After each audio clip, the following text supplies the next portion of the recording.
Yang pertama dengan berkaitan dengan gigi adalah kita disunahkan untuk memakai yang namanya siwak. Zaman dahulu itu kan tidak ada sikat, otomatis setiap orang habis makan pasti ya sudah nggak karuan dan tidak teratur. Maka datanglah Rasulullah Shallallahu Alaihi Wasallam. Beliau ini tadi dengan membawakan siwak. Ya. Ini kotak pertanyaan, siapa yang mau nanya silahkan nanti ditulis. Biasanya kok pas ono sing takok ono wong ngakak gak wani takok. Kalau tidak takok saya sing takok jawab dulu lah ngono ya. Nah, siwak ini tadi yang pertama dia itu jadi wajib kalau di mulut sampai ada najis maka harus dihilangkan. Misalkan sisa habis muntah ya, jadi dihilangkan kalau itu bendanya dikeluarkan dengan siwak atau nanti dikumuli dengan air. Kemudian sunnah seperti biasanya kita pakai untuk sunnah. Kemudian seperti kita mau sholat, mau khutbah Jumat atau mau masuk rumah, bangun tidur, ya keluar di dalam kamar mandi dan lain sebagainya, itu kita disunahkan untuk apa? Memakai siwak. Minimal sampai masuk rumah atau bangun tidur atau ketika mau tidur. Atau ketika kita mau sholat atau ketika orang mau khutbatul Jum'ah itu disunahkan pakai siwak. Makruh seandainya kalau dia siwaknya itu tadi untuk hal-hal yang makruh, terutama bagi siapa? Bagi orang yang berpuasa. Siwak itu makruh bagi orang yang berpuasa kalau dia tidak menggunakan sikat gigi di pagi harinya. Tapi kalau sudah sikat giginya itu sudah dipakai di pagi hari, maka sepanjang hari tidak jadi makruh. Kenapa? Kan itu adanya hukum itu tergantung ada ilat itu sebab yang menimbulkan hukum ini. Alasannya kenapa kok kita dimakruhkan untuk bersiwak di bulan Ramadan adalah dikarenakan sisa makanan ini karena bekas puasa itu akan, kita kan berbau busuk ya, tapi di mata Allah lebih bagus daripada daripada misik, lebih harum daripada misik. Lah itu kalau seandainya tadi pagi belum dihilangkan, tapi kalau paginya tadi sudah digosok gigi dan dihilangkan, maka sepanjang hari sampai mau pakai siwak atau mau sikat gigi itu tidak makruh. Kemudian hukumnya haram kapan? Kalau seandainya dia menggunakan kayu ini nyolong wong, siwaknya nyolong baik wong, kan? Nah, ya, kan pasti kan gitu. Jadi itu yang berkaitan dengan gigi. Manfaat siwak itu ada 70, di antaranya manfaatnya juga adalah apa? Bisa memperbaiki pencernaan, bisa melancarkan rezeki, menguatkan gusi, ya. Dan terutama kalau orang yang rajin pakai siwak, insya Allah dia gampang dikaruniakan husnul khotimah, gampang untuk mengucapkan apa? La ilaha illallah Muhammad Rasulullah. Terutama kalau ada orang sudah mau nazar, orang sudah mau dicabut nyawanya, dipakai kan siwak. Balik seperti itu, ada orang ini kok sudah kritis kok tidak jalan-jalan, saya seperti itu. Ini paling sing mati tak dua warisan tak diopo, atau memang warisan ini wis kegeden lah, anak-anak kepingin langsung bagi warisan, kok tak mati bapak ini. Ya coba supaya dia husnul khatimah, ya, untuk membantu dia gampang syahadat, coba ambilkan siwak, celupkan di air, siwakkan di lidahnya. Nah, makanya kita disunahkan habis pakai siwak sedikit dijilatkan di lidah. Kenapa? Ini nanti insya Allah akan membuat kita lancar mengucapkan 2 kalimat syahadat. Ya. Manfaat daripada siwak itu tadi juga untuk membunuh bakteri-bakteri yang begitu banyak. Ya, manfaat daripada siwak. Kemudian kalau kita nggak punya, ya sudah, kita bisa pakai sapu tangan atau bisa pakai ujung baju, ya. Itu bisa digunakan untuk menjadi siwak, terutama pada waktu mau pakai sholat. Makanya kadang ada sebagian sampai lihat, oh ngapit sembahyang kok gosok untutnya ambil anggone tangan, kan gitu ya, giginya diusapkan di mana? Di ujungnya baju. Ya itu karena orang ini tidak pakai siwak, tidak bawa siwak. Kemudian yang berkaitan dengan rambut itu jangan sampai tidak diminyaki, bos. Jangan sampai tidak dikeramasi. 40 hari nggak sampai minyaki, makruh hukumnya. Rambut sampean tidak sampai minyaki selama 40 hari, hukumnya jadi apa? Makruh. Oh, tidak diminyaki, tapi kita keramasi, karena ada minyaknya tuh dari keramasi tadi. Sama. Petang pun itu nggak mau keramasi rambut, jadinya apa makruh. Jadi makanya disunahkan kita itu untuk keramas. Kemudian ngatur yang di wajah kita, jenggot, kumis. Kalau kumisnya belember kayak gini sampai mau menutupi mulut, hukumnya makruh. Kenapa? Karena justru akan menimbulkan penyakit-penyakit yang dari kumis ini tadi juga akan masuk mana? Masuk ke dalam mulut. Kalau otomatis tertahan debu, tertahan sembarang kali kan di kumis ini. Jenggot disunahkan untuk dirapikan, bukan dibikin seperti terlalu yang rapi. Yang rapi. Enggak syaratnya harus kaya, ya. Paham ya? Jadi kalau sampai dibiarkan, enggak diolesi minyak jenggotnya, misalkan jenggot panjang, enggak diolesi minyak, enggak disisiri, dibiarkan ke sana ke sini jenggotnya ini tadi atau kumisnya, maka itu tadi hukumnya jadi adalah apa, sampai Nabi SAW itu ngasih cara.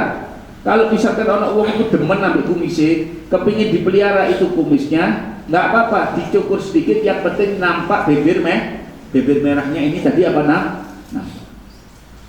ya.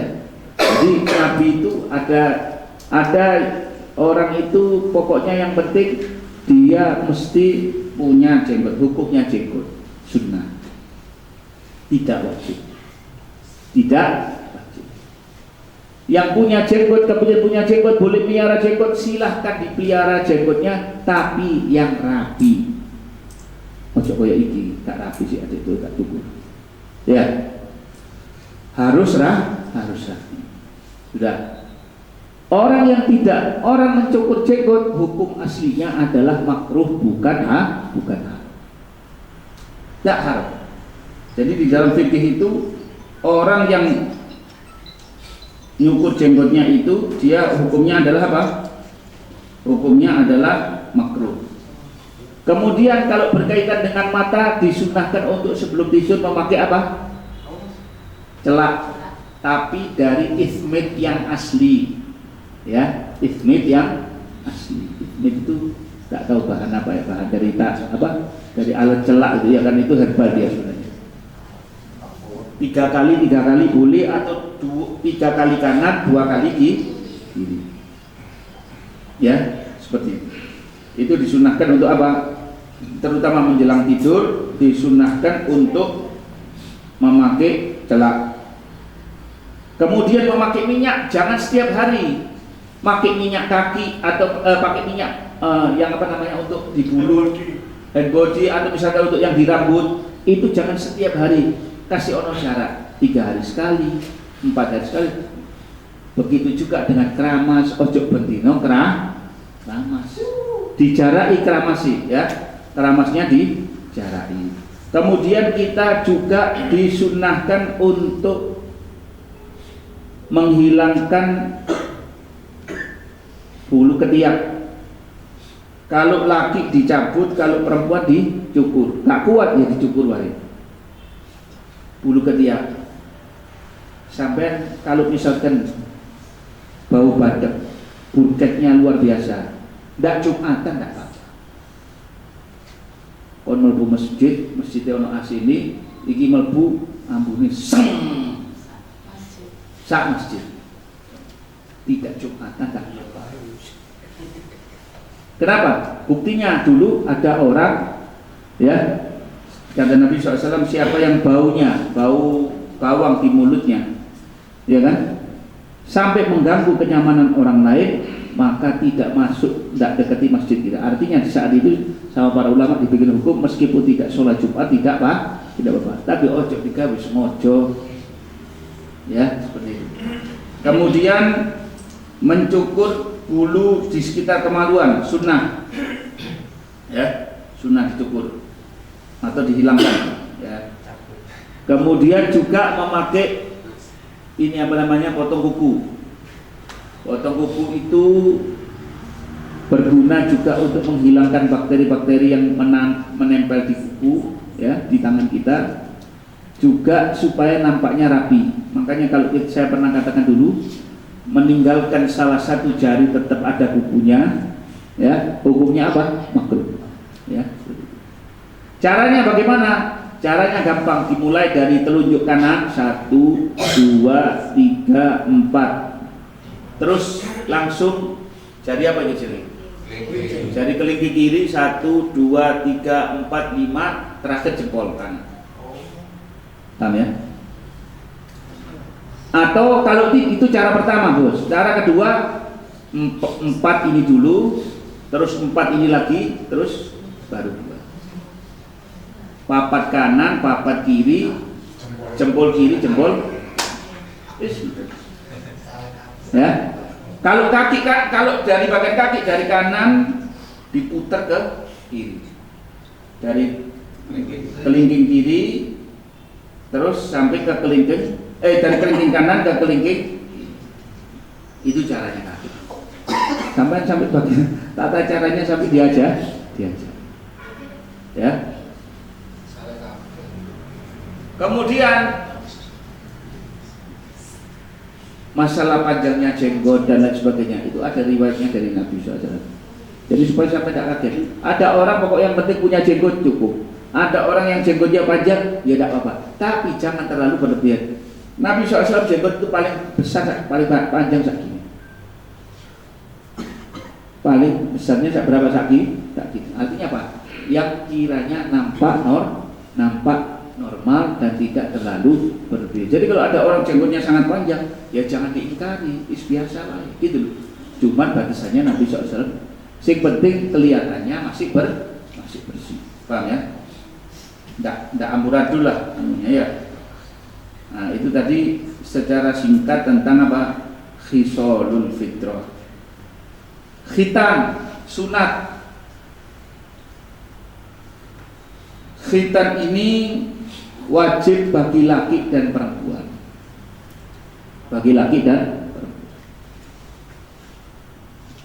Disunahkan pada hari ke-7 kalau seandainya anaknya kuat. Kalau tidak kuat pas dipaksakan di hari ke-7 habis kelahirannya, pas mati kena hukuman. Tukang kitanya boleh dihukum mati. Kenapa? Menyebabkan kematian bagi seseorang. Jadi sunnah itu bagus untuk dilakukan asal tidak sampai menyakiti atau membuat risik kepada orang lain. Ada orang bawa siwak, bagus apa enggak? Bagus. Tapi kalau ditampakkan basah-basah kayak gitu gimana? Jijik. Ya jangan. Ya apa? Ya satu, makanya sampai ada tempatnya. Atau kadang apa? Dibalik atau kayak gimana. Tapi cuman anehnya kita bawa disabsu tidak apa-apa. Bawa siwak malu, ya kan? Seperti itu. Nah, jadi rambut, potong rambut ini kudu. Rambut juga dimakruhkan kalau rambutnya itu model suku India itu. Ya, beranak pang. Tengah tok sing ono, sebelah kiri sebelah kanan kosong. Mohak, ya. Makruh. Bukan haram, cuman Nah, terus yang bagusnya apa? Ya yang rapi. Terserah ya apa yang rapinya. Lah kalau misalkan seperti kita sing tak cukur, dukur gini sampai dukur gini. Ya. Undercut seperti itu. Ya sebenarnya masih bisa makruh lah gitu ya. Masih bisa makruh. Yang penting tidak paham ya? Seperti itu. Kalau misalkan rambutnya sudah mulai putih, ya mau dipacar, bolehnya dipacar, jangan disemir. Dipacar merah, ya kan? Atau oranye. Lalu tak cek. Janganlah, buat apa dicat ya? Seperti itu ya. Kemudian sudah bab mandi sudah tahu ya, sudah ya.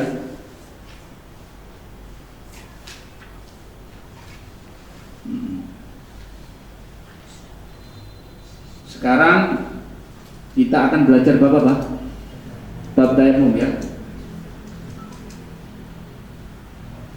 Bab mandinya kurang apa bab mandinya? Sampai sudah tahu ya, pokoknya tata caranya mandi sudah tahu ya. Kalau nggak bisa nanti bisa lihat di YouTube. Itu pakai kuota. Sampai sekali-sekali buka gitu dikira siapa. Jadi tak kita nonton apa jadi kita TikTok tok ya. Kemudian yang paling penting daripada mandi itu yang harus diperhatikan adalah apa? Lipetan-lipetan yang ada di bagian tubuh kita ya. Sebenarnya kalau terlalu gelember yang sampai dalam itu sunnah lipetan baju, lipetan badan ini dibuka disiram. Nah, kalaupun tidak, jadi orang sangat gemuk ya, orang sangat gemuk, lipetan-lipetannya nggak sampai kesiram, sah apa enggak mandinya? Tetap sah. Kenapa? Karena sebenarnya kalau ketika dia berdiri, lipetan itu termasuk bagian dalam, tapi tetap disunahkan untuk apa? Diangkat dan disiram. Itu kalau terlalu lebar, ya. Kalau terlalu lebar. Kalau kita kan yang tidak terlalu gemuk dan sebagainya kan tidak terlalu lebar, maka wajib terkena air. Cukup sampai mandi dengan santai. Yang penting jangan sampai jangan sampai ada spot yang tidak terkena air dan jangan was-was. Akhirnya gara-gara was-was, turun kena banyu, atus terus. Nanti banyu kan bayar banyu piro, ya, gitu lah. Itu. Rambutnya agak panjang dan lain sebagainya. Yang penting bagian atasnya, bagian kepalanya yang di atas itu sekiranya istilahnya seperti kayak orang dikeramasi, meskipun nggak pakai keramas tidak jadi masalah, nggak pakai sampo tidak jadi masalah. Pokoknya di anaknya sekiranya bagian semuanya itu tidak ada yang luput daripada air, ya, seperti itu. Jelas ya. Baik. Kemudian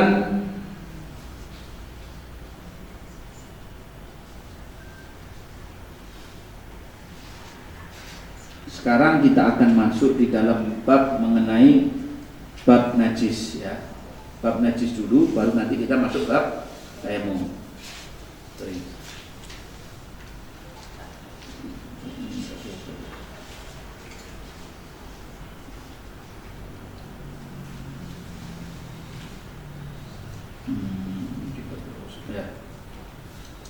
Terus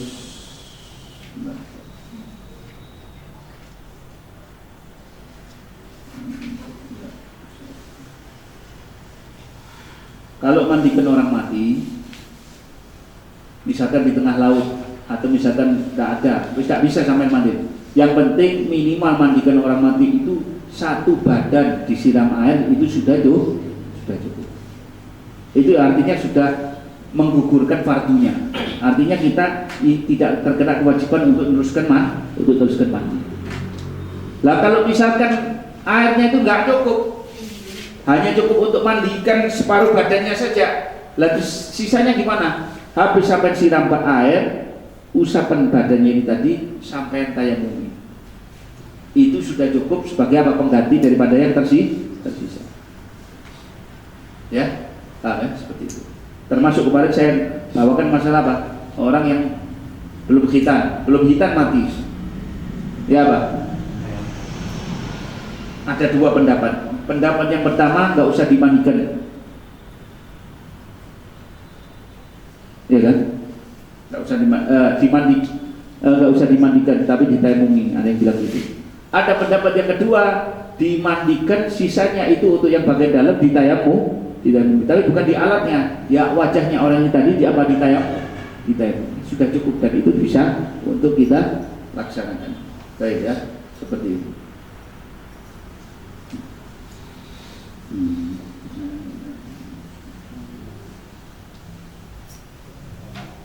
Sekarang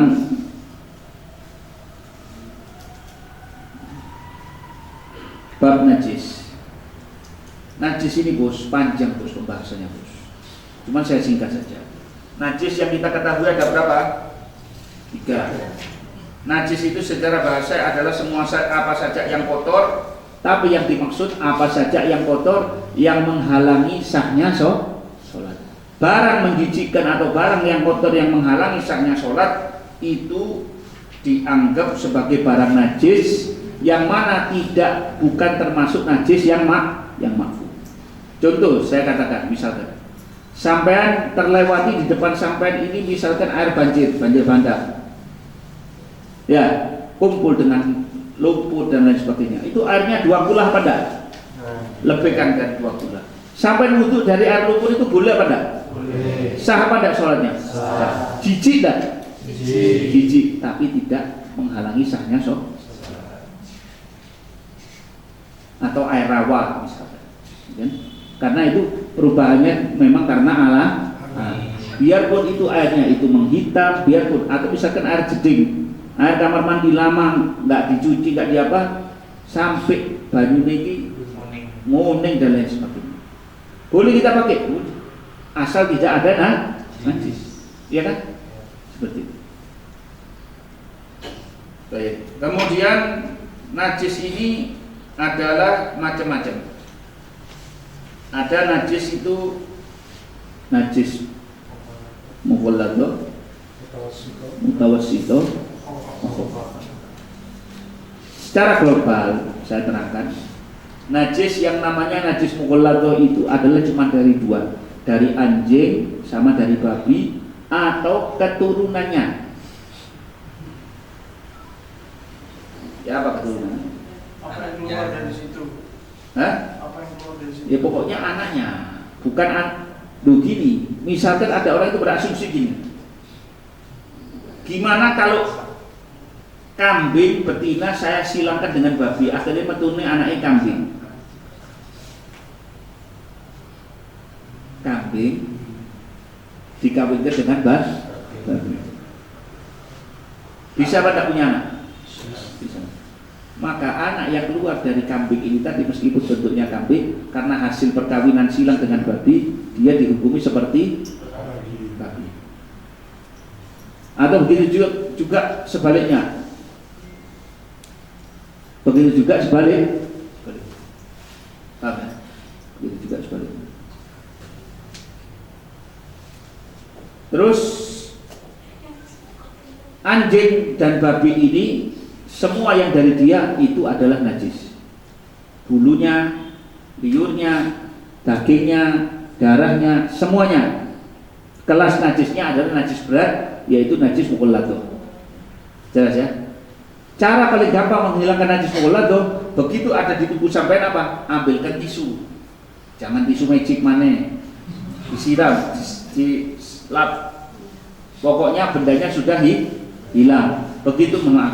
Begitu bendanya sudah hilang, sampai siram pakai air atau tidak sampai siram pakai air tidak apa-apa. Sampai uri tanah atasnya, ya, urona tanah. Kemudian setelah itu sampai siram berapa? 7 kali.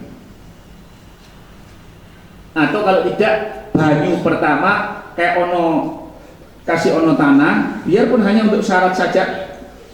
Kemudian siramkan di kaki, terus mari gitu ikuti dengan 6 siraman berikut. Itu saja sudah cukup apa enggak? Jelas ya? Seperti itu. Lah, kalau kering ketemu kering, enggak. Sampai ada tetangga bawa anjing, mohon maaf, tetangga bawa anjing. Pas kon dikoman iki tolong bawa anjing lus-lusen. Garuk apa dilus-lus. Sampai kering, dianya kering, sampai lus. Mari kono sampai sholat tarawih di masjid atau sholat maghrib di masjid atau sholat asar di masjid. Sah apa tidak sholatnya sampai? Sah. Kenapa? Karena kering ketemu kering. Kalau salah satunya ada yang basah, baru itu nanti namanya najis mughalladzah. Jelas ya? Ada di mazhab yang lain, ini kita bicara mazhab Syafi'i dulu. Jadi karena itu najisnya anjing ini adalah najis yang berat, najisnya babi adalah najis yang berat. Nah, makanya di luar sana apapun jenis makanan, jenis adonan, jenis apa saja yang ada babinya itu adalah najis, dan najisnya itu adalah najis mughalladzah. Lah pas nek misalkan ana wong non muslim dulu makan babi, kemudian dia mau masuk Islam, apa kita suruh ngancurkan semua peralatan rumah tangganya? Gimana? Gimana cara cucinya? Ya itu mau bikin satu kubangan air, ada tanahnya, masukkan semua piringnya, ya. Caranya gimana? Ya sudah, gitu.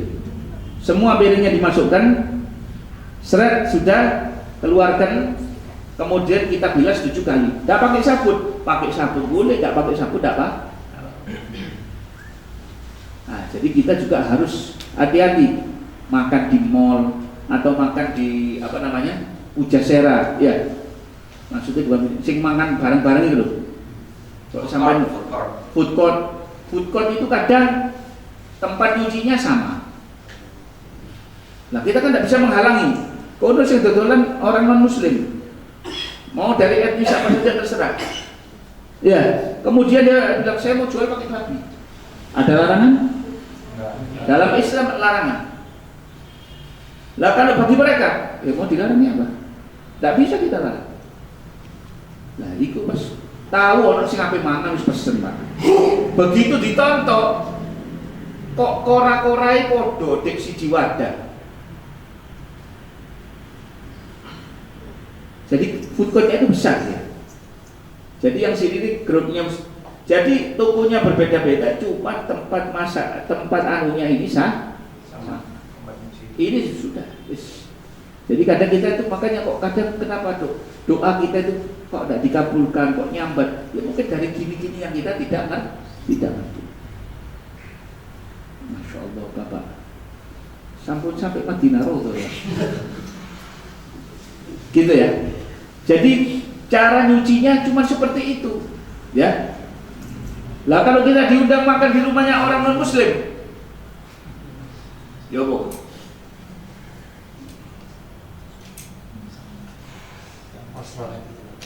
Pasrah. Ya mohon maaf. Kita itu kalau ada ketegasan dalam agama mereka hormat sama kita. Lah nek kon pasrah tambah digencet, Bos. Loh iya. Oh ini halal loh, kita dulu mungkin anunya tapi dari piringnya dan lain sebagainya juga sampai harus hati-hati. Paham ya? Para sahabat itu dulu pernah masuk ke Cina, sampai saya kasih tahu. Pernah kumpul sama orang Romawi yang jelas mereka itu adalah pemakan babi. Ya, jelas itu mereka adalah apa? Pemakan babi.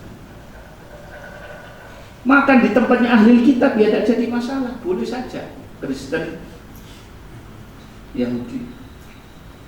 Yang repot kita bukan hanya Kristen sama Yahudi aja yang ada, Hindu, Buddha.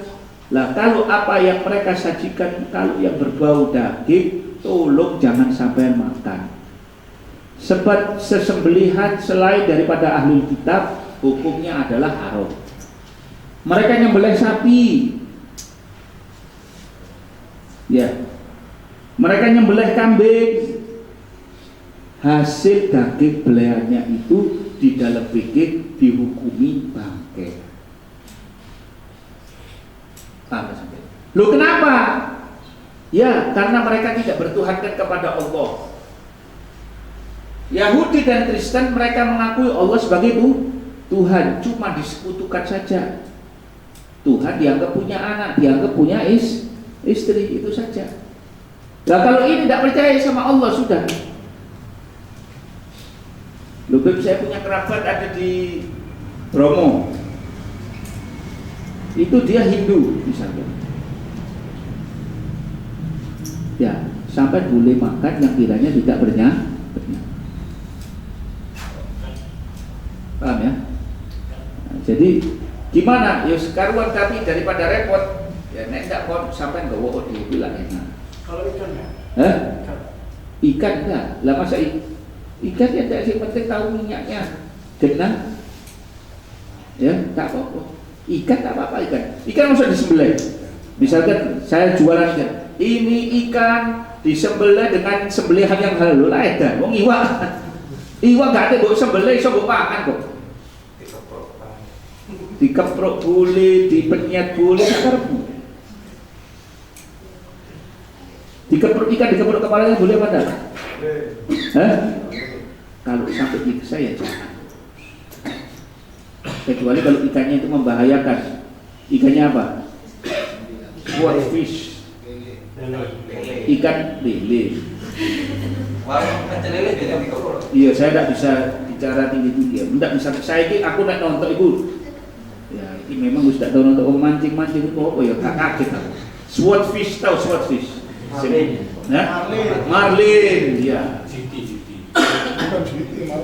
Marlin Pak. Yang punya tombak. Nah, itu tidak bisa. Itu harus kamu pukul itu. Ya. Nek tidak mati kon. Sebab banyak pemancing begitu dia menghayal nangkap ini kena tusuk mati. Ya. Kalau ikan, ya apa-apa, wong ikan tidak perlu disembelih. Maksudnya ini ikannya disembelih dengan cara yang halal. Kok berarti dibudu-buduin berarti. Kan gitu. Ya, jelas ya seperti tadi ya. Sampai cara menghilangkannya kita sudah tahu tentang cara apa najis bola itu. Lah kalau kita nggak tahu, mungkin bisa jadi piringnya ini bukan piring yang dipakai untuk babi, mungkin dipakai. Terus kita nggak tahu mau dimakan di atas itu apa? Boleh apa enggak? Boleh. Secara syariat sah-sah saja, tapi di situ masih ada subhat di dalam. Mari kita. Pokoknya ini bos, yang tidak kelihatan najis secara dohir maka jangan dikatakan ada najis. Selesai. Ya. Tapi kalau memang mau warok, artinya mau hati-hati, ya sama pertimbangan sendiri, iya kan? Pertimbangan sendiri. Sudah, baik. Kemudian itu tadi bab najis yang pertama ya. Ada juga najis itu. Yang pertama adalah kalau disebutkan dalam beberapa kitab fikih adalah termasuk hal-hal yang memabukkan, itu termasuk najis mutawassit. Beb, saya mau ngebir, beb, ngincipi bir titik, sak tetes boleh apa enggak? Haram. Lo tidak mabuk, diharamkannya bukan karena mabukkan, dia itu sendiri benar-benar najis. Saya mau minum wine, boleh apa enggak wine? Wine. Kalau perasaan anggur tidak apa-apa. Yang nggak boleh itu adalah ketika sudah ditutup dia jadi khomer. Apa khomer itu? Menutup akal maksudnya. Orang mau bikin anggur supaya jadi minuman memabukkan itu gimana? Kan ditutupi dulu, disimpan dulu. Ya, sudah sekian lama baru dibuka langsung bisa bikin mabuk. Difermentasi. Legen. Boleh sama yang legen. Tapi kalau sudah jadi tua, tidak boleh. Ada orang naruh legen di lemari es. Tidak tahu kalau rumahnya itu lampu mati karena dia berangkat ke acara. Malam dari berangkat acara, pagi sampai siang sampai rumah.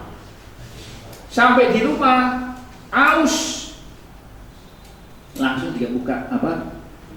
Kulkas. Diminum ini tadi legen itu. Kok kurang enak ya, bisa kok.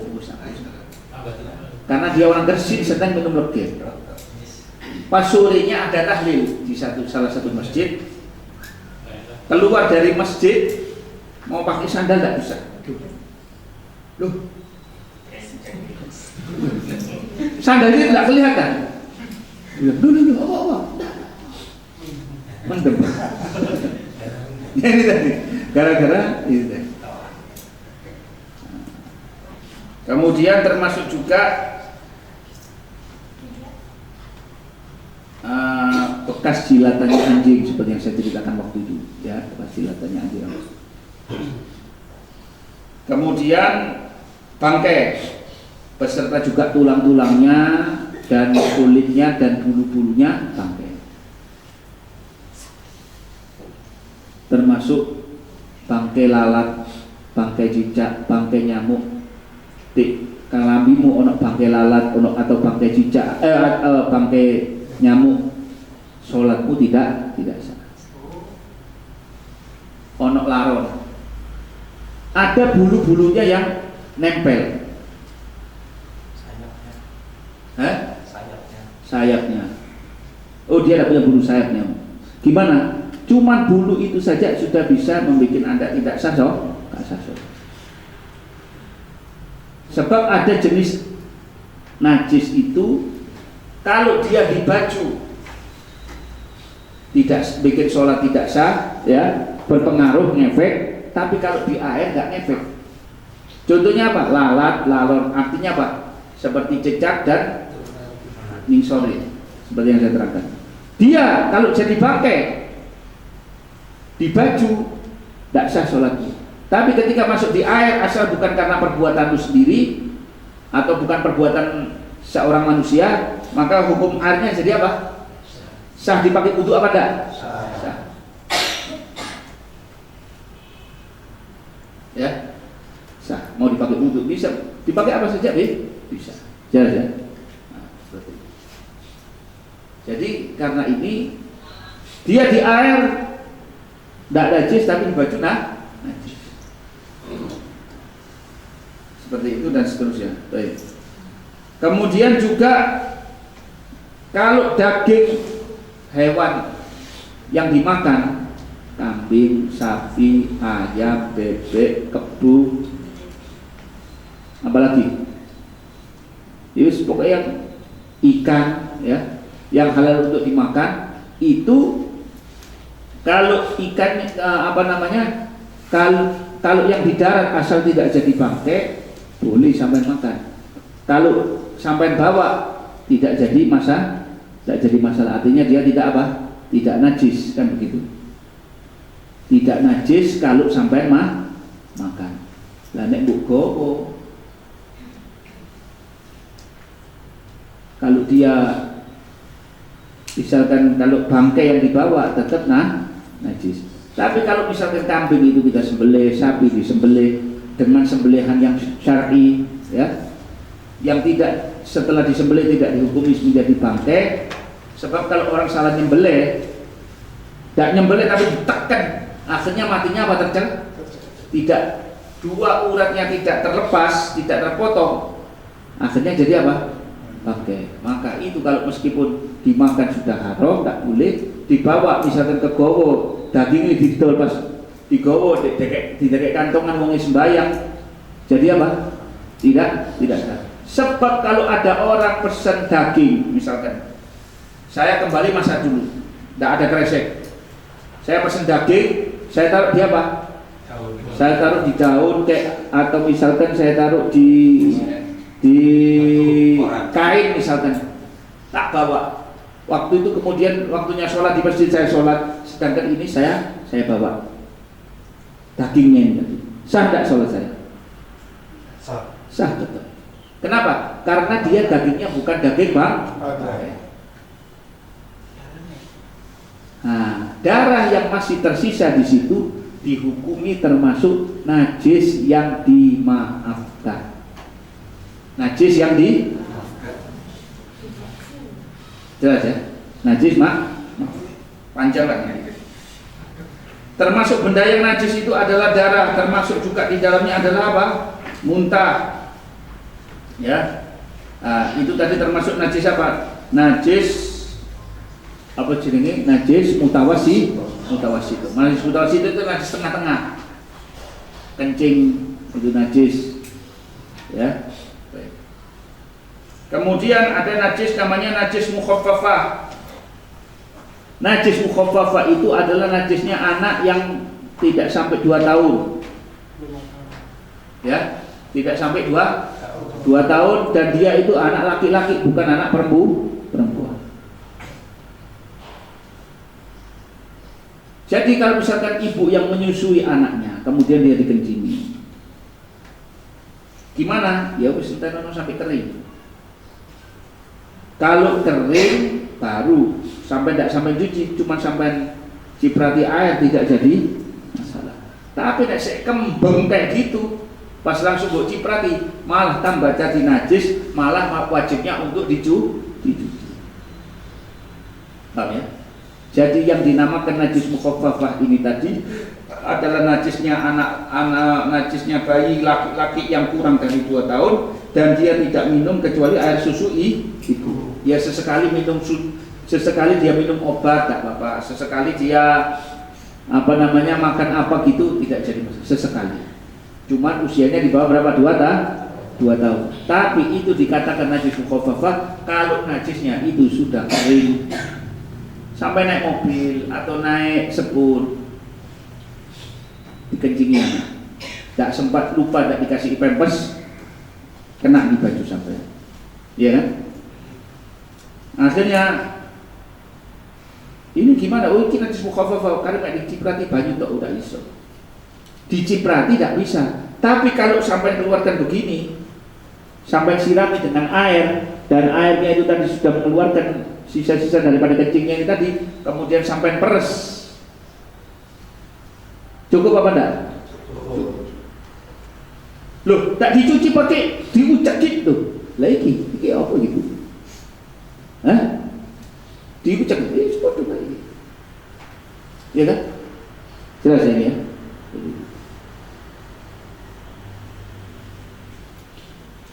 Nah, kemudian sampai akhir itu. Tadi kan sudah sampai akhir. Cina itu dulu. Mohon maaf. Nah, ini loh. Hukumnya rambut-rambut bulunya hewan. Kalau bulunya hewan yang dimakan, sapi, kambing, kebo, bebek, ayam itu suci. Kalau yang bukan dimakan, hukumnya najis. Kecuali beberapa. Bulu kucing, bulu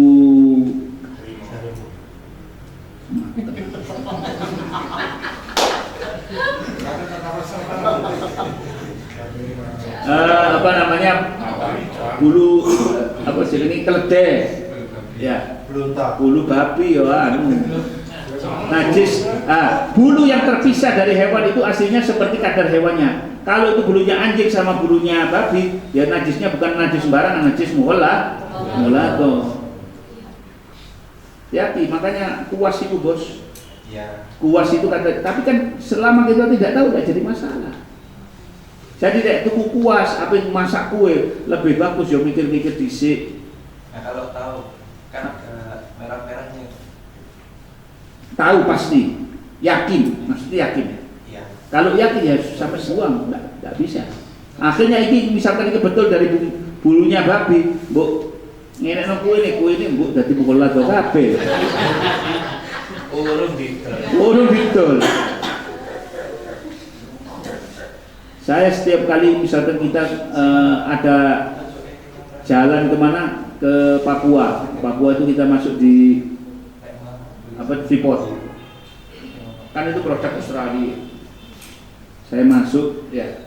Niati mau beli kan kadang tidak ada label halal. Cuman kadang di Indonesia ini memang sengaja ngaing label halal ini kadang gaplek gitu loh. Loh iya. Kayak persen artinya tuh. Nek duwe lancar masa duwe halal saya tadi halal aja. Sama medeni sampai aduh berat itu. Iya kan? Jadi kadang betul halal tapi mau dikasih label halal, bikin itunya itu ruwet dan repot gitu ya, seperti itu. Jadi kalau kita dapat coklat seperti itu, yang paling nanti keluarga kita, wah ini anak-anak mau makan, ya enak ini coklat, kadang ya Allah. Sekarang saya dapat postingan terbaru sampai takut sekarang mau beli teh British tea, teh Inggris itu loh, Earl Grey, itu sampai dikatakan di antara perasanya itu ada yang dikasih Dani. Soalnya ketika dulu waktu saya tidak tahu saya minum teh itu Earl Grey, orang minum teh itu kan biasanya sudah kotak-kotakan gini kan ya, sudah Earl Grey itu ada, itu termasuk semacam-macam lah. Jadi kita pokoknya mawas diri lah ya, seperti itu. Kemudian semua bentuk darah itu adalah najis kecuali ada 10 macam. Yang pertama adalah hati. hatinya sapi, hatinya kambing, ya, nah, hatinya ayam. Kemudian pokoknya jeroan-jeroan itu masih dianggap apa suci dan boleh dimakan. Kemudian darah yang tersimpan di dalam bangkainya ikan dan bangkainya belalang, tidak masalah. Kemudian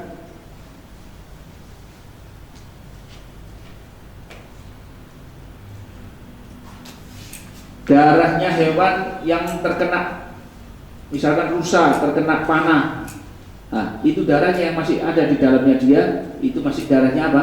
Masih dianggap suci, ya, masih dianggap suci. Kecuali kalau sudah keluar dari dia sudah tidak suci.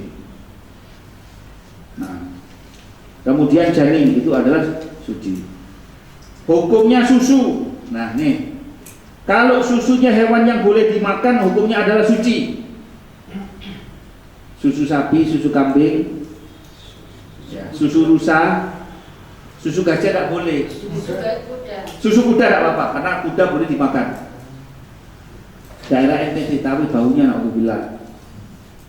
Kemudian, tapi kalau susu yang tidak, yang hewan yang tidak boleh dimakan, hukumnya adalah apa? Najis, ya. Nah, kecuali manusia.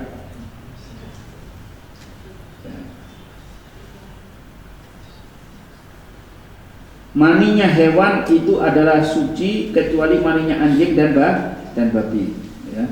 Itu adalah tidak suci. Jadi kadang kalau kita lihat di dalam mazhab yang lain, anjing itu di dalam mazhab Maliki yang dianggap najis adalah cuman bagian depannya saja, moncongnya saja, giginya, pokoknya sekitar mulutnya dia. Yang bagian belakangnya tidak dianggap najis. Paham ya? Itu kalau mazhab Maliki. Kan kita mazhabnya Syafi'i, ya, butuh mengikut siapa? Syafi'i. Tak bisa kalau dia berani. Hukumnya telur hewan. Hukum telurnya hewan itu adalah suci meskipun bukan hewan yang dimakan. Telurnya ular misalkan, ya, tapi tidak boleh ya jangan dimakan. Orang-orang buka itu dari patok pun. Nah, sudah ya. Baik. Keputihan yang ada pada perempuan itu hukumnya adalah najis.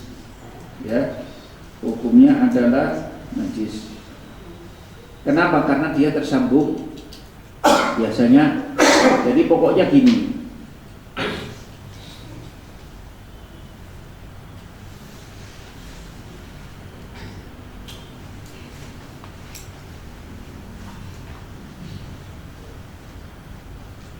Kalau yang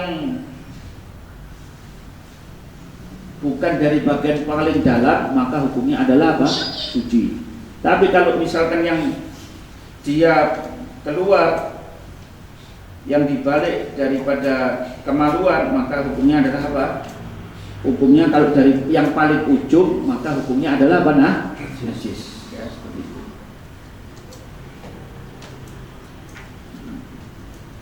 Baik, ya, seperti itu. Kemudian najis yang ketiga adalah termasuk najis yang bisa berubah dengan perubahan, yang menjadi suci karena perubahan. Contohnya apa? Air terkena najis. Contohnya kulit hewan yang kulit bangkai yang disamak. Kulit bangkai yang disamak. Ya.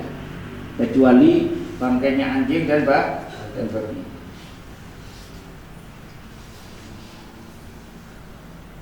Itu diantara contohnya jildul maitah.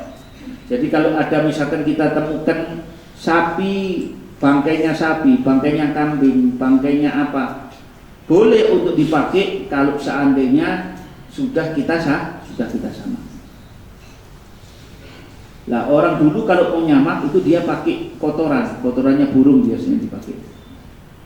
Itu untuk mengeluarkan lemak-lemaknya, gaji-gajinya yang ada di kulit, yang masih ada di kulit itu tadi. Setelah itu kalau sudah selesai, kulitnya tadi sudah bersih, ya kalau ada sisa bulu-bulu sedikit tidak jadi masalah. Kemudian kita siram, sudah cukup dan boleh untuk dipakai. Orang dulu kan pakai kulit untuk minum, ya kan? Pakai kulit untuk sebagian dipakai pakaian, sebagian dipakai untuk alas tidur. Paham ya?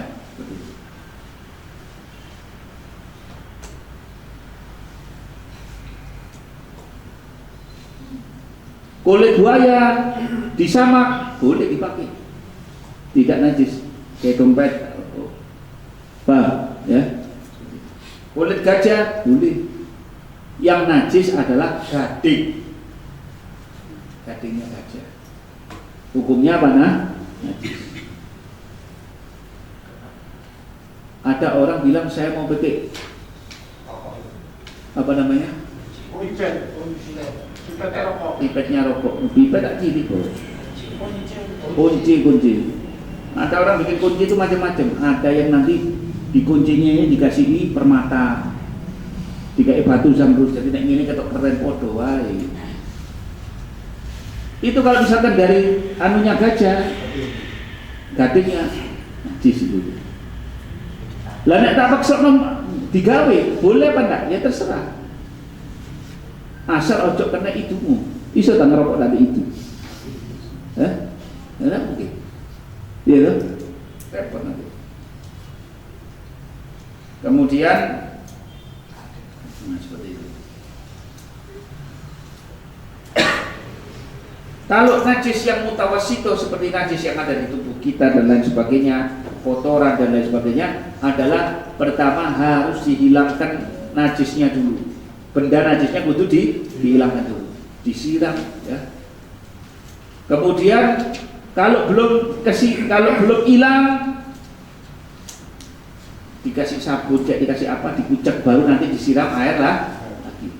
Boleh dianggap tidak perlu dihilangkan kalau misalkan darah yang najis yang apa namanya istilahnya, darah yang nggak bisa dihilangkan, sudah disiram, sudah diapakan, nggak hilang-hilang, jadi nggak bisa kecuali harus dipotong. Kalau sampai perlu harus dipotong, sudah ini namanya apa mak?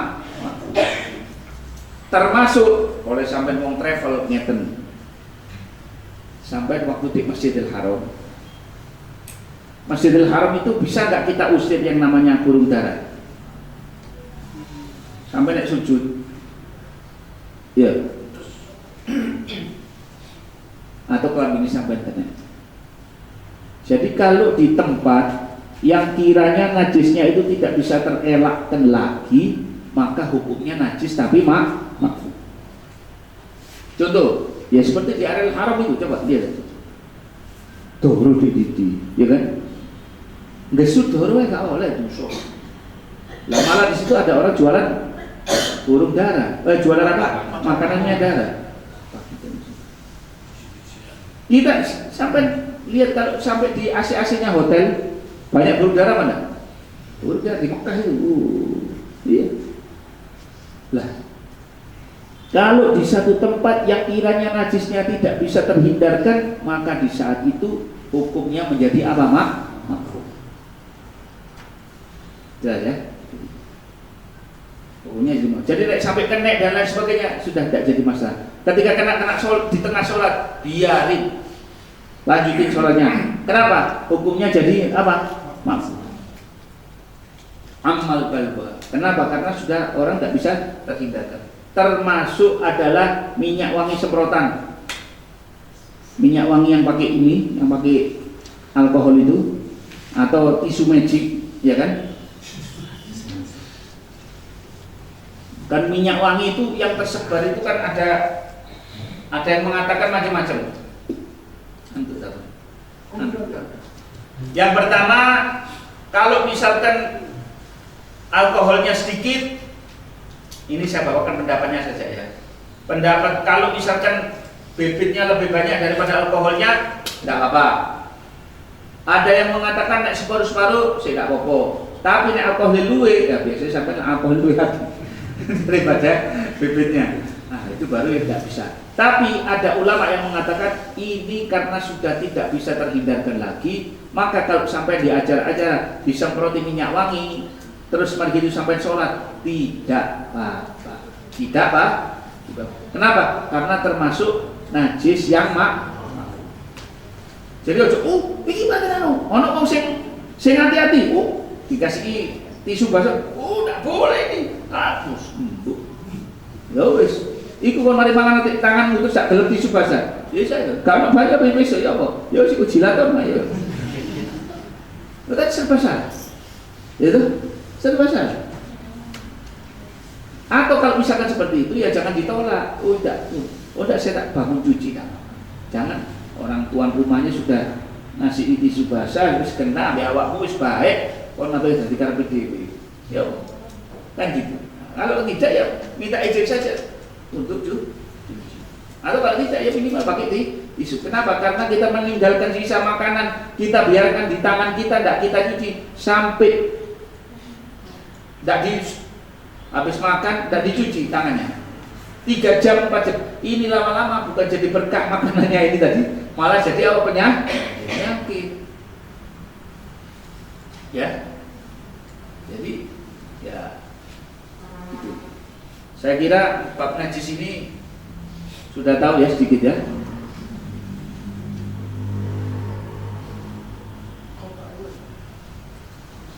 Nah sebelum ini coba kalau kita mau ada pertanyaan. Iya, soalnya itu tadi yang masalah najis mukhafafah kan contohnya adalah air kencing bayi laki-laki yang belum 2 tahun ya. Iya. Dan yang perempuan gimana? tidak bisa langsung dia jadi mutawasito, enggak. Orang perempuan itu kadarnya besar, jadi bukan mukhafafah itu, jadi mutawasito.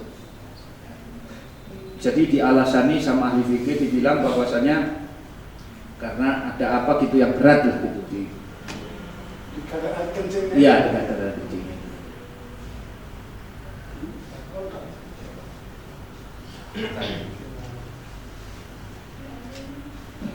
Ini yang mau tanya lagi Ustaz. Ya, kan. Yang kemarin Ustaz, karena belum pernah, akhirnya tuh penasaran kemarin. Waktu soalnya orang sakit, ketika katakanlah orang operasi, dia already bed rest, ada di rumah sakit, tak boleh di. Kemudian kan diajarkan untuk namanya Hormatul waktu. Nah, itu saya prakteknya gimana Ustaz? Misalnya ya 3 hari katakanlah gitu, 3 hari dia total nggak boleh gerak, akhirnya kan melakukan sholat itu terus, ya seperti itu. Baru nanti hari ketiga misalnya sudah diizinkan pulang, dia kan baru suci dan sebagainya gitu. Nah, itu afdolnya gimana caranya? Misalnya 2 hari 2 malam itu kan berarti kita meninggalkan 10 waktu sholat. Subuh 2 kali dan 2 kali. Nah, di hari ketiga ketika dia bersuci dan bisa kan harus mengulang namanya untuk sholat itu. Itu 2 yang subuh sekaligus diselesaikan dalam subuh itu hari ketiga, atau bisa dicicil misalnya subuh hari ketiga subuh hari keempat. Ya. Itu gini ya, pokoknya yang pertama sampai ngadepi orang bed rest yang lembut Pak, jangan sampai kubui sembahyang ini, paham gak? Ya. Kan kalau mau diwudui ya sulit, ya kan PKB. Ya apa? Wis sembahyang saisoi. Kadang sampai niatnya lembut, enggak dipikir ngeremehno sholat. Apalagi kalau mendapati emak-emak yang ngajinya dulu di ustazah-ustazah yang lama. Boten sakit, kudu suci, kudu iki, repot akhirnya nek Bu. Akhirnya jadi tukaran. Jadi gimana sholatnya? Sholat hormat waktu usolli fardhu dhuhri hormatul waqt Allahu Akbar. Enggak perlu ngadep kiblat, enggak perlu bersuci, enggak perlu apa-apa. Paham? Ya. Ini cara yang paling dasar aja. Nanti setelah selesai misalkan 1 minggu, 2 minggu baru dia sudah bisa bersuci, ya pelan-pelan. Sudah bersuci, sholat. Digodok sholatnya, jangan sekaligus. Selama kiranya masih ada waktu dan dia itu meninggalkannya adalah karena sakit, maka boleh digodok kapan saja. Mau sholat subuh di waktu zuhur boleh, mau sholat asar di waktu subuh, kalau godok silahkan, waktunya bebas. Mau langsung Beb, ini saya sudah kadung sholat subuh, jadi kadung eling, wis tak gawe langsung telu kabeh. Misalkan 2 kali subuh dia tinggalkan atau 3 kali. Sholat subuh dulu godok, jangan sholat godok dulu. Sholat tuh yang wajib sekarang ini, baru nanti setelahnya sampai sholat godok. Daripada qobliyah ba'diyah lebih bagus dikasih godok. Bahkan ulama mengatakan jangan qobliyah ba'diyah dulu kalau kamu masih punya utang sholat. Tapi iki nek sing wong duwe sholat utang sholat sing parah 10 tahun gak sembahyang. Nah, iku saate qobliyah ba'diyah gak perlu sudah. Apa? Yang penting yang paling wajib apa godok Beb, saya kerja beb, malam shift-shiftan di Dharma Wisata beb, gak bisa sholat tarawih. Sing penting mari sembahyang isya, sembahyang petang rakaat. Itu kata Nabi SAW sama dengan sholat di malam Lailatul Qadar. 4 rakaat ba'dal isya itu sama seperti sampai mendapatkan Lailatul Qadar. Lebih afdal qobliyah ba'diyah daripada sholat tarawih. Jadi kalau sampai tidak sempat sholat tarawih, ini saya kasih bocoran saja. Paham ya? Ya bocoran biasanya kan tidak tarawih. Orang sekarang ini mereka itu sudah puasa, alhamdulillah. Ya. Terus untuk perhitungan rakaatnya ketika dia qurmatul waktu tadi gimana Ustaz? Ya biasa, seperti biasanya. Jadi si yang bersangkutan ini yang qurmatul waktu yang mengatakan saya niat sholat yang berwudu 4 rakaat. Iya. Nah, itu rakaatnya gini tadi terserah dia. Iya, sembahyangnya gimana? Sembahyangnya gini loh. Misalkan dia duduk, ya sambil duduk aja. Rukuk bisa gini, i'tidalnya begini, sujudnya agak bungkuk. Gak bisa terlentang. Kalau tidur, ya nak iso nyuklek no jenenge bungkuk no didik. Ketika rukuk agak gini, ketika sujud agak gini. Makanya kudu dikasih bantalan. Gak bisa, misalkan sembahyang ini, aku ini filmnya kudu doyak kadir itu. Jadi mereka itu habis telaga, sikile digantung. Apa jenenge? Dikipal. Ya Mas Bang, yo saya iso ya wis. Allah, iso jate gerak titik bahaya lah ngono. Ya. Hah? Nah, bocoran kan. Bocoran. Ini sih enggak terawih. Nah, ya sudah tadi. Niatnya 4 rakaat ya usolli fardhu dhuhri 4 rakaatin usolli fardhu dhuhri hurmatul waqt. Sudah tidak perlu 4 rakaatin tidak apa-apa. Bukan itu. Yang apa? Isya.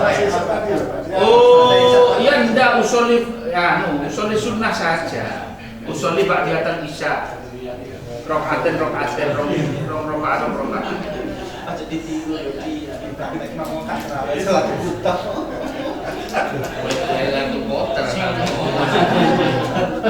Loh Mas sampean kok anu? Oh iya aku benbengi oleh Lailatul Qadar. Loh ini saya kira mau ngake sing ndak ada pas mari ngono kan cangkruan. Ya apa? Sama dijamin kali Kanjeng Nabi, waduh. Tekan dia Lailatul Qadar. Ya niat kan. Mesti niat iki Pak Ustaz. Niat terawih. Bahaya iki Pak Ustaz. Lailatul Qadar telung Iya, Ya silakan. Rakaat witir itu langsung 3 atau 2 Gini ya, kan kita boleh dua-dua gini ya. Misalkan sampai cek sampai tidak solo. Ya. Mau langsung 3, afdolnya ya 21. Afdolnya 2. Kalau ada masjid yang langsung 3 ya silakan. Nah, ya. Satu tok. Sesekali boleh 1 tok. Kita nek terus-terusan hukumnya makruh bendino lho sampai sembahyang rakaat. Paling ibu sing ngomong lho iki wis helah iki.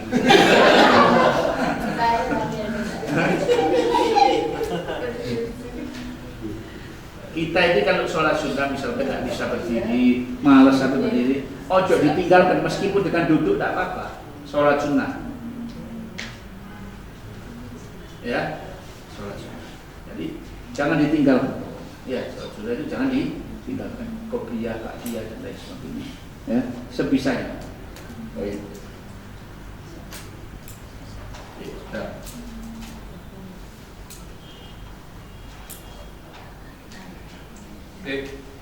Kalau siwak tapi pakai yang odol yang rasa siwak itu pahalanya sama.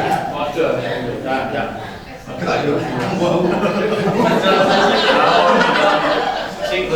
Nah, ini bocah enak pas rasanya tersiwak lah.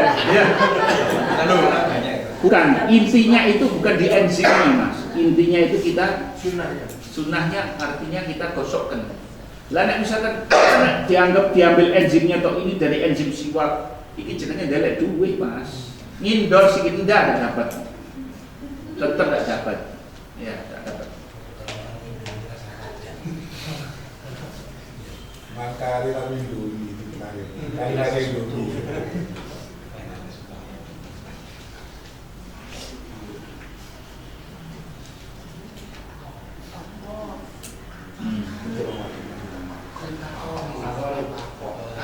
Ayo silakan yang mau tanya.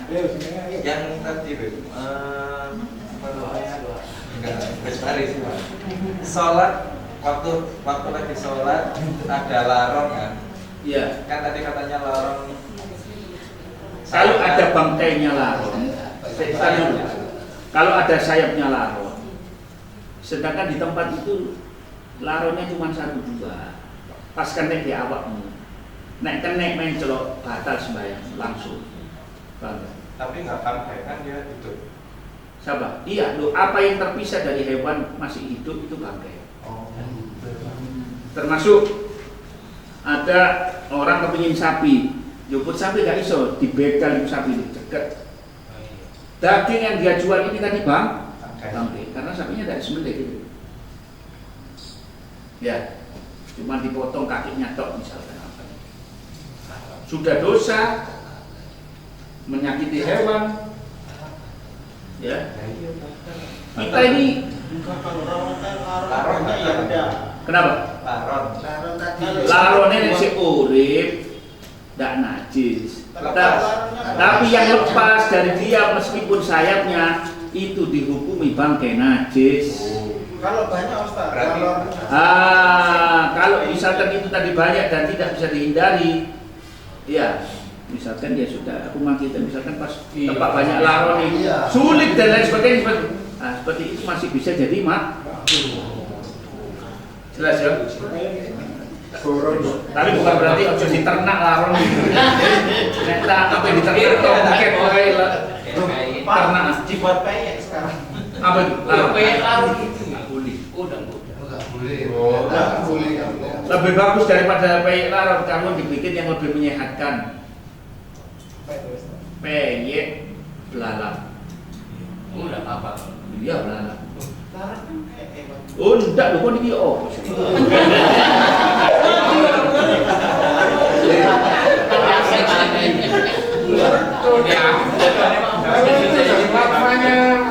Larvanya tawon itu gimana? Larvanya tawon. Larvanya adalah apa? Larva. Larvanya tawon. Tawon. Larvanya berarti telurnya apa? Bukan, yang setelah menetas. Menetas, bayek gitu loh bayeknya. Jadi masih ada di rumahnya gitu kan. Kayak maggot gitu. Iya kayak maggot gitu. Bulan tahu. Tak boleh.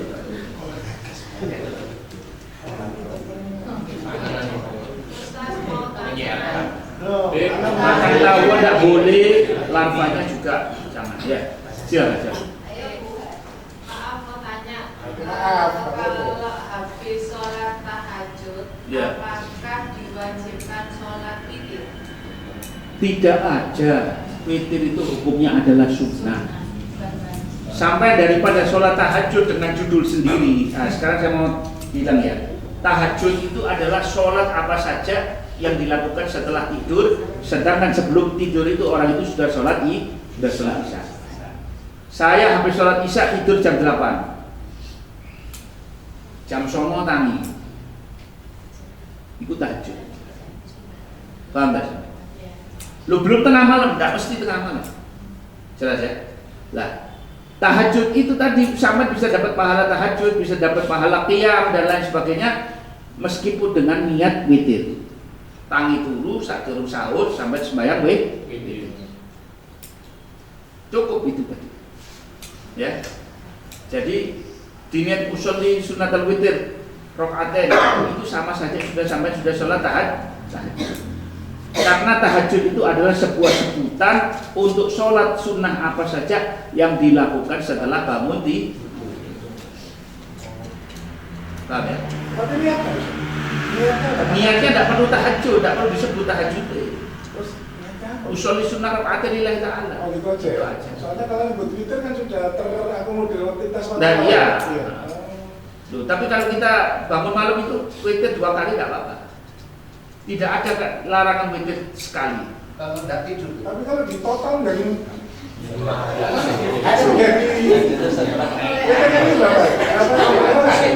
Bisa. Misalkan mari sembahyang tarawih 3. Ya. Mari tangi dulu. Ya bukan niatnya masih tetap witir, tapi penyempurnaan daripada witir. Kan 11 witir itu. Maksimal berapa? 11. Ya. Jadi setelahnya itu sampai sholat genep aja. Benar. Makanya ada orang sholat witir mek 2 rakaat, engko dilanjut kapan? Baru nanti malamnya setelah sahur, ya kan? Sebelum sebelum sahur, ya kan? Sebelum subuh dia sholat witir. Ya seperti itu. Nanti saya ingin bahas cara merawat orang sakit. Orang sakit ini bagaimana kalau sampai di rumah sakit rupanya tidak seberapa sulit karena ada suster ya. Nah, kalau di rumah pas ada orang tua yang sakit nggak bisa beol dia, atau beolnya harus pakai pempes atau misalkan pakai pasport dan lain sebagainya. Gimana tuh orang? Atau misalkan sudah ada awakmu dhewe. Mau bangun tidak bisa, mau ini tidak bisa. Terus sholatnya gimana? Itu nanti besok ya. Besok. Bulu kucing kalau dikit tak apa-apa. Apa dia? Enggak, banyak orang-orang yang melihara sama. Iya, orang melihara banyak macam-macam. Tapi sebenarnya itu bulu kucing itu juga dia aslinya dia itu kalau sedikit masih najis tapi makruh gitu loh. Nah, wake oleh.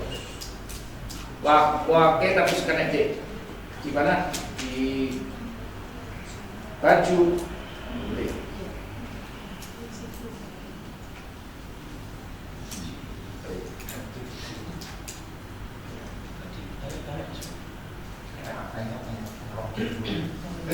Kalau kejahatan langsung dikibas itu apa masih boleh? Kenapa? Najis. Kenapa? Kalau kejahatan langsung dikibas. Boleh. Langsung dikibas boleh. Tapi ojo nempel di kelambi. Nempel di sorban. Contoh misalkan iki ya, misalkan sorban sampai di gini. Ya. Terus jatuh kotoran itu tadi. Jangan diangkat.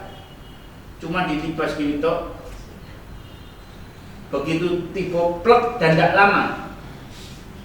Ojo baru keperluan.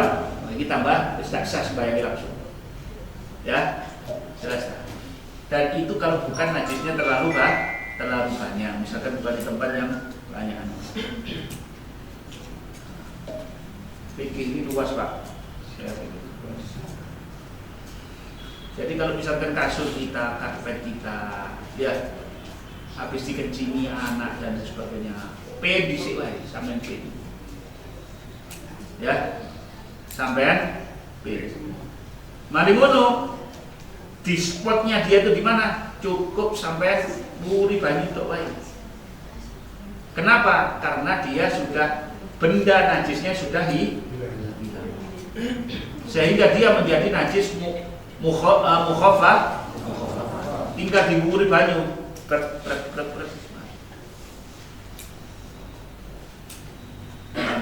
Ya.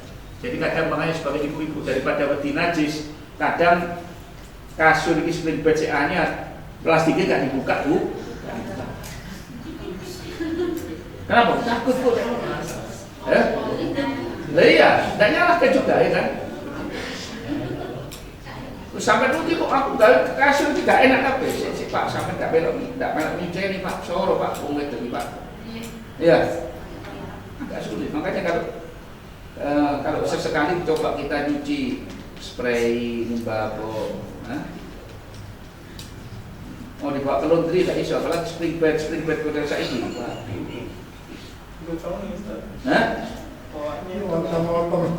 Ya paling enak apa? Ya siki gowon bawa di gotongnya soro, ya. Atau kalau tidak ya diangin-angin. Tidak ditaruh di bawah sinar matahari tidak apa, sampai angin setelan asinik atau kipas angin sing banter. Lu kamar lambu apek ya resikomu. Biarkan dulu seret, ya kan? Nanti ambilkan semprotan, ada semprotan air, semprotan. Selesai. Kalau di spray Spray itu ada bahan campuran, kan ada pengharumnya. ya. Ya, itu spray boleh nanti setelah kamu semprot dengan air dulu baru untuk spray. Nah saya ini kon butuh gaya spray oleh enggak? Cewek gaya spray boleh apa enggak? Baju dulu ya. Saya tak loh. Gini loh, kenapa enggak boleh kan gitu ya? Saya ini awak dewe nek mari ngoyo. Itu biasa batang kamu. Kok namanya cewek ambil spray boleh apa enggak? Boleh. Bukan tidak sah kan ya? Tidak sah toh ya? Ya harusnya pakai apa? Ya pakai air murni kan ya, mutlak. Air yang tidak ada campurannya apa kan gitu. Tidak tahu apa H2O, H2E, Amin.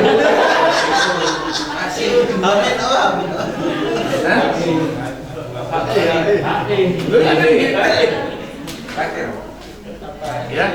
Kalau sebelum sholat, Ya. maksudnya ada nyamuk terus pukul. Ya. Nah, Darahnya makfu, bangkai nyamuknya tidak makfus. Lu soalnya di tangan ini apa cubutan tisu ini nonton. nggak perlu juga. Wudu lagi lu? Nggak perlu. Loh, kan kemarin harus dibahas. Kemarin sudah kita bahas bos. Nggak masuk. Oh iya sih hari pertama. Saya nggak masuk kemana? Nah ya enggak. Kalau kita misalkan habis wudu terus pegang najis, wudunya batal apa enggak? Ya. Ya.